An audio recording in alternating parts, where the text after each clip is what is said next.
Jesus is the lighthouse.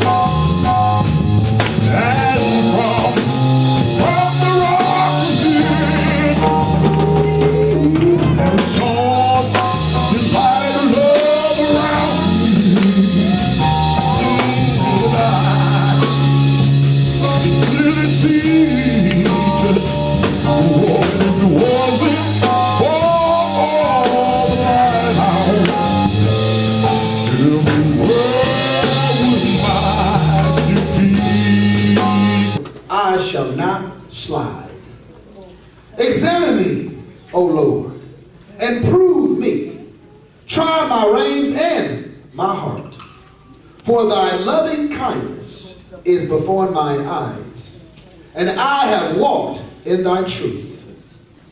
I have not sat with vain persons, neither will I go in with dissemblers.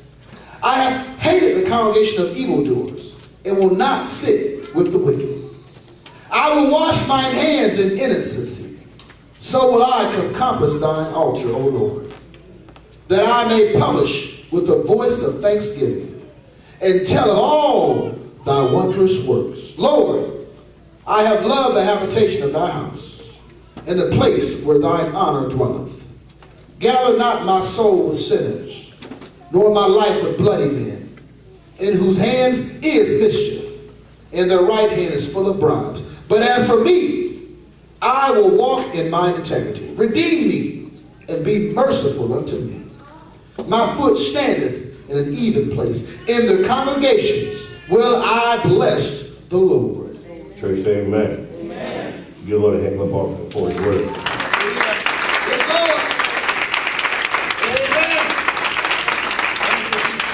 David is saying, judge me, Lord, I walk in my integrity, innocence.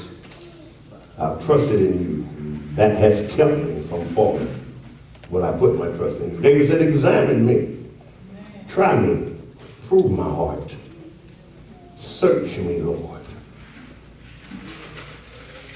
Examine me through and through. Allow me to be tested. Thy loving kindness is before my eyes, and I have walked in your truth. David said, I have not sat with vain persons. I just don't go out there and fellowship with anything and with anybody. Idolatrous people. I don't go where those who want to cause discord and division. And I hate the gathering of evildoers and those who sit with the wicked. David said, I don't sit with the wicked. He says, I wash my hands in innocence. I will surround compassion altar. I will publish the voice of thanksgiving, and I will testify of your good works. I love you, Lord. I love to dwell in your house. I will not gather my soul with sinners, nor with bloody men that seek to hurt other people, and whose hand is missive, and their right hand is full of bribes. I don't want to walk with those type of people. But as for me, I will walk in my integrity. Redeem me. Be merciful unto me. My foot standeth in an evil place, in an even place. My foot is settled. I'm not lukewarm. Okay. But my foot standeth in an even place. My mind is made up in the congregation. I will bless the Lord. Yes. Church, I feel a virtue. I feel a virtue. In the congregation, I will bless the Lord. I feel a virtue. In the midst of your people, I will bless you. Because, that's right. Amen. If you love God, we're going to find you in the congregation somewhere, somehow.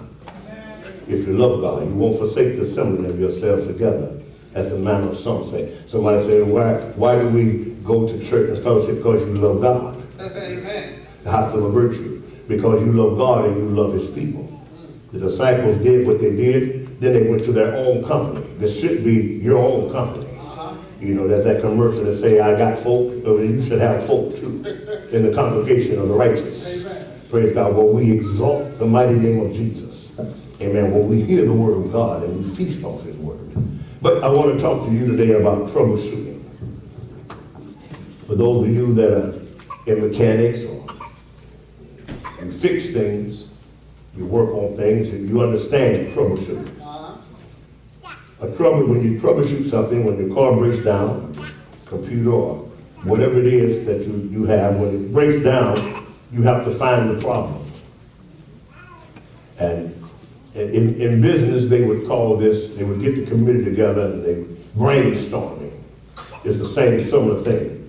But in troubleshooting, especially with the car, for instance, if the car won't start, you take it to a mechanic that understands the troubleshooting process. He's not going to charge you anything at first. He said, let me check it out.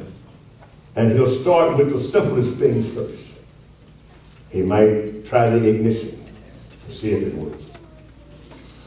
If it doesn't get any firepower, he'll go down to the starter, maybe, see if the starter's connecting. Then maybe he'll try the battery, see if it's getting a proper charge. And depends on the vehicle. It may be an electrical box or a brain box that's gone completely out and nothing can work without it. And if the mechanic doesn't know to troubleshoot it and check it, he will have you buy everything new and it still won't work. See, if you don't know how to troubleshoot, you'll change a lot of things and you still won't work. I feel a virtue. It's still, something will still be wrong. And then, you know, it depends on what it is. Brake system, they'll try this first, and they'll try that. And they'll go down the line, the list of possibilities, and they will eliminate it. And sometimes they'll find other problems, but it's not the main problem. But they'll also suggest you need to get this fixed too. So that when we correct the main problem, it won't reoccur. And then in troubleshooting, especially with automobiles, though you got a little bit knowledge about it, they always suggest, and I could imagine this is in technology as well, if you replace one thing that is empowered by something else, they say you might as well replace the other thing too. That's right.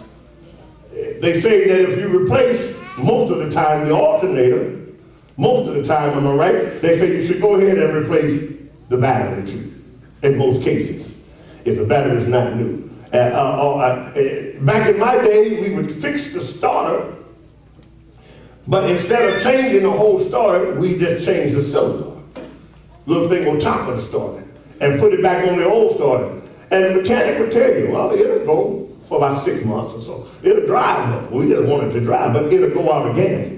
And back in my day and time when we would change the transmission, instead of replacing the whole transmission, there was just a little cylinder on there also we would replace and then put it in. But it wouldn't last, it wouldn't last.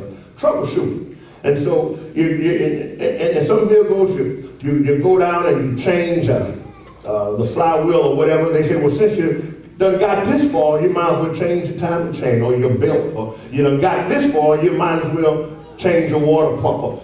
They troubleshoot. And they'll keep this up until the engine light go out. How about that? Then you know all is well. I want to talk about the troubleshooting of the soul. David said, troubleshoot me, Lord. Examine me. Try my heart. We need to brainstorm within ourselves. We need troubleshooting. You got an attitude. Well, let's troubleshoot it. The attitude may not be as you think.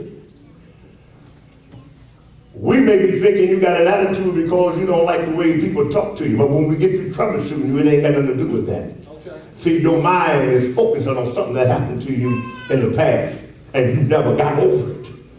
And at times when you think about it, you rise up, and that attitude is spilled over on everybody that comes your way. But you wouldn't know it unless you troubleshoot. Examine yourself. Why do you respond the way you do? Why do you feel the way you do? I feel a virtue. What's the real reason why you're angry or upset or feel this way? I feel a virtue. My goodness. I feel a strong virtue because somebody's had this conversation. Someone's been thinking this way very recently. Maybe this morning, maybe last night. My God, you got to understand why you feel this way. For some people, you can never be right because the way you're thinking is always wrong. And no matter what you do, you're not right because their frame of thinking is wrong. Why do you respond the way you do? Why is it hard for you to believe and trust people? Troubleshoot. Trace it back. And as you're tracing it back and you're going over certain things, be honest with yourself. And you don't want to patchwork it, because if you just patch it up, it's going to occur again. And while you're trying to examine yourself, the Holy Ghost is a light to our soul. You might find another problem there. Don't overlook it. Deal with it. That's right. Because sometimes the problem is not what's at hand, but it's behind that. Many times when you find yourself overcoming something, and you got delivered from something, and as soon as that's removed, something else pops up that you didn't even know was there. Because that one problem you were dealing with was covering you up from seeing other problems. And so you see that I got delivered, but I'm not feeling right. I still got problems. You still need to keep troubleshooting, because you have not found all of the error in your spirit. You see,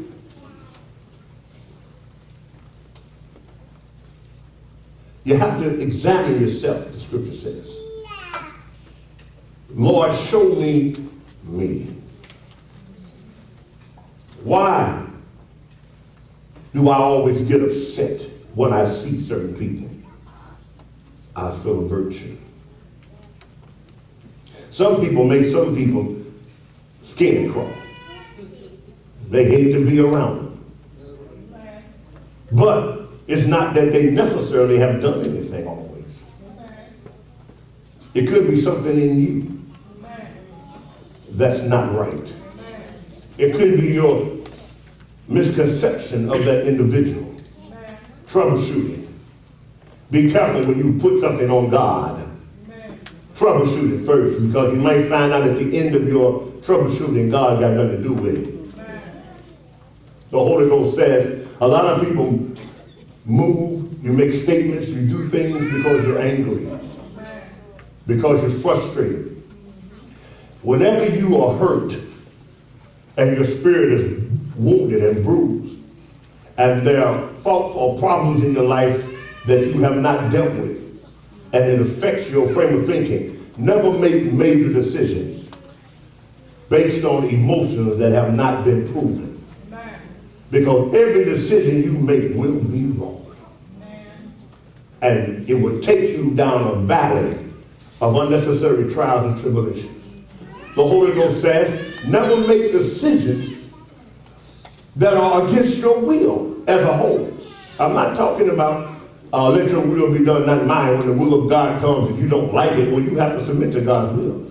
But never be forced to walk in a way which is not you. Understand what I mean by that. If something is not right, don't be afraid to say, I need understanding.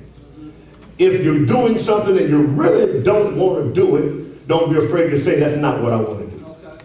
If you want to make a stand for something, but you are afraid and you don't make that stand, listen, every decision you make after that will be wrong. In other words, when you give in to the wrong emotions and wrong feelings, and you make decisions based on those emotions and feelings, all of your decisions are wrong because they're not based upon your true heart. And you're going to continue to live your life on the surface, but behind the scenes, nobody knows the real you, because you've never really stood up and acknowledged who you are. And sometimes who you are is not good, but at least you can deal with it. But when you overlook the flaws in your character, and you continue to live, eventually when the time is right, it will bring you down. As it did Solomon, and as it did Samson. Samson's first wife was a Philistine. He never consummated it, but God allowed it so he could destroy the enemy. And he gave a riddle that he told all of her countrymen, if you can guess this riddle, I'll give you some clothes. So they went to their sister, and they said, listen, you go to him, he's not one of us, and make him tell you the answer. So she went to Samson and said, tell me the riddle. Samson said, I'm not going to tell you, but she cried. You don't love me. She pressed on him. You don't care about me. And he told her the riddle. And she, sure enough, went back and told her brothers, her countrymen. So when Samson came to the dinner, he said, who guessed the riddle? Everybody knew it. Everybody knew it.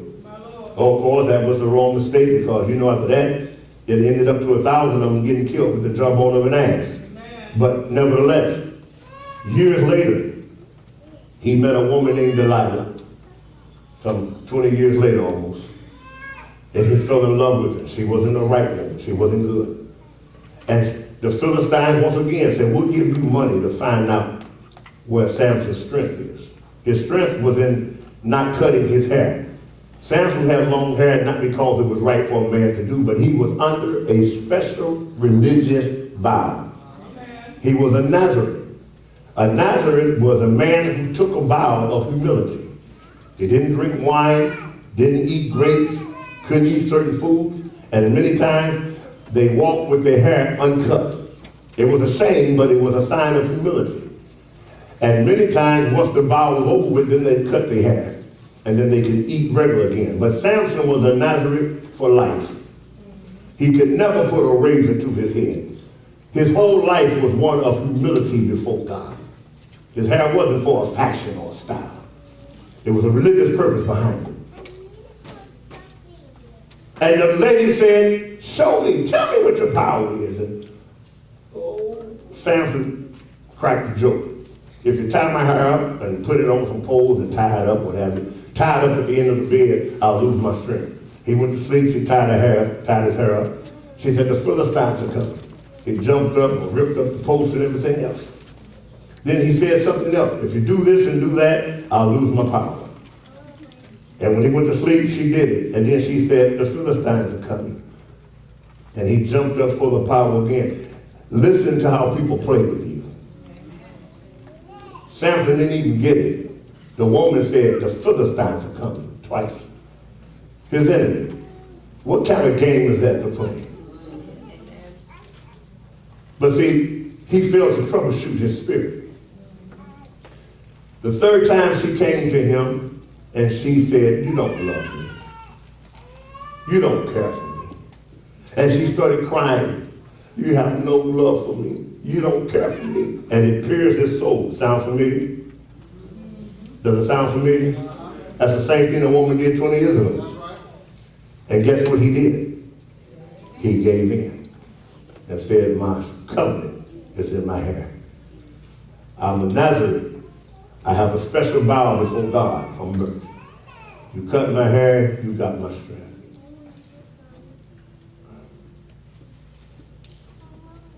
People, learn not to go to sleep in the midst of the enemy. Learn not to give your pearls before swine. Open up your heart before anybody, and then you go to sleep. He went to sleep, and she cut his hair. This time she said, the Philistines are coming, and she had him outside waiting. And when he jumped up, he had no power. They took him and put his eyes out. Of course, by the grace of God, he kept praying, God, remember me, and the strength came back eventually as his hair grew back. But if he hadn't troubleshooted his spirit, to get my point, when that one woman caused him to give in, if he had to fix his heart then, that would have never happened. So the Holy Ghost says, what is it that you have left undone? And you say, I'll deal with it later. No, no, no. It may be too late. Troubleshoot your spirit. Find out why you feel, think, act the way you do. And you might find out that when you replace one thing, you got to replace something else. Once you replace a wrong frame of thought, then you have to change the way you dress. I know that sounds strange, but understand. Some people, listen, if you ever watch the news of how the president candidates and everybody gives speeches, they have specialists on the side that read body language. And they'll ask them, what do you think about this speech? And they'll say, well, you can see in this body language that, or you can see, and you have people that actually, that's what psychologists do, psychologists or whatever. They have been taught to read body language and gestures, even writings. If you're writing in a certain angle, that means a certain thing. Even how you sleep, they have a science for that. I feel a virtue. So understand, and the reason why I said maybe you have to change an attitude, and to make that attitude go away, you may have to change the way you dress. Maybe somebody's rebellious, or somebody's mad or angry, or somebody feels as though nobody loves them, they feel all alone. and they're very conservative dressers. So they decide if I dress a little loose, maybe I'll draw attention to myself. If I can dress just a little loose, you know, and I feel free. And because they're not used to dressing that loose, maybe if they open up their collars just a little bit, it's liberal to them. Because it's not necessarily their spirit. And when they dress a little loose, they begin to act loose. Because the way they dress is portraying the way they're thinking. And it causes them to get into temptations or get into adventures that they should not have gotten into. And one day they decide in troubleshooting, that's the wrong frame of thinking. I need to live right and do what's right all the time. And when they correct that, and they say, oh, and let me change the way I dress. Because the way they dressed was ignited by the way they thought. Now that's what I'm saying. Sometimes when you change one thing, you got to replace something else too. That was caused by the one thing that was off.